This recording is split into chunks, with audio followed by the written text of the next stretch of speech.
Post transcriptional modification. Post transcriptional modification का मतलब है ट्रांसक्रिप्शन होने के बाद। अब ट्रांसक्रिप्शन का मतलब क्या है?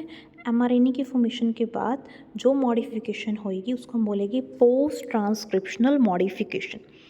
अब जो एमआरएनए बना by the help of RNA polymerase 2 वो मॉडिफाइड हो जाएगा यूकैरियोट्स के अंदर।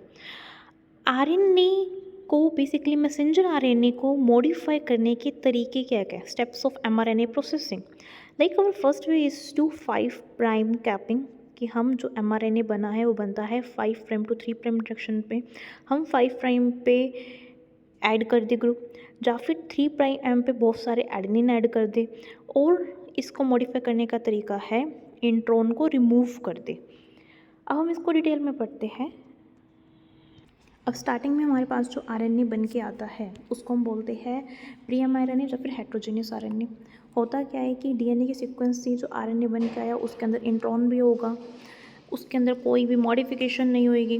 अब हम चाहते हैं कि जो हमारा प्री एमआरएनए बना है हम उसकी फोल्डिंग ना कराए, तो हमें प्रिवेंट करनी है फोल्डिंग इसकी प्री एमआरएनए की सेकेंडरी स्ट्रक्चर में। तो वो हम कैसे करेंगे? अदर प्रोटीन की इंट्रैक्शन के साथ इनहिबिट हो जाएगी। तो this is the basic function of HNRNP। अभी HNRNP होता क्या?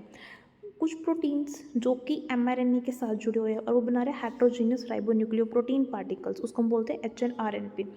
अब क्योंकि RNA के साथ कुछ प्रोटीन की अटैचमेंट है, जब RNA के साथ कुछ प्रोटीन की अटैचमेंट है, जब RNA के साथ कुछ प्रोटीन की अटैचमेंट है, तो उन प्रोटीन की अटैचमेंट के कारण प्रॉपर फोल्डिंग नहीं हो पाएगी।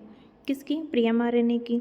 इसके अलावा जो HNRNP है वो एसोसिएट कराएगा स्प्लाइसिंग apparatus के साथ और एमआरएनए को ट्रांसपोर्ट कराने में हेल्प करेगा न्यूक्लियस से बाहर। अब हम यहाँ पे पढ़ेंगे 5 प्राइम कैपिंग। जब एमआरएनए ट्रांसक्रिप्ट बन चुका है 25 से 30 न्यूक्लियोटाइड्स का, तो उसके 5 प्राइम एंड पे, क्योंकि जो हमारे पास आरएनए बन के आया था प्री एमआरएनए उसकी डायरेक्शन होती है 5 प्राइम टू 3 प्राइम एंड, क्योंकि जो डीएनए एक्ट करता है टेम्पलेट की तरह या फिर नॉन कोडिंग स्ट्रैंड डीएनए का, इट इज़ 3 टू 5 प्राइम। उसके 5 प्राइम एंड पे जुड़ने वाला है 7 methyl guanosine. It's 7 methyl guanosine. तो जब हम कह रहे हैं 25 टू 30 न्यूक्लियोटाइड्स लॉन्ग है, उसके 5 प्राइम एंड पे जुड़ने वाला है 7 मिथाइल ग्वानोसिन। अब जो कैपिंग एंजाइम होगा जो एसोसिएट होगा, किससे एसोसिएट होगा ये कैपिंग एंजाइम?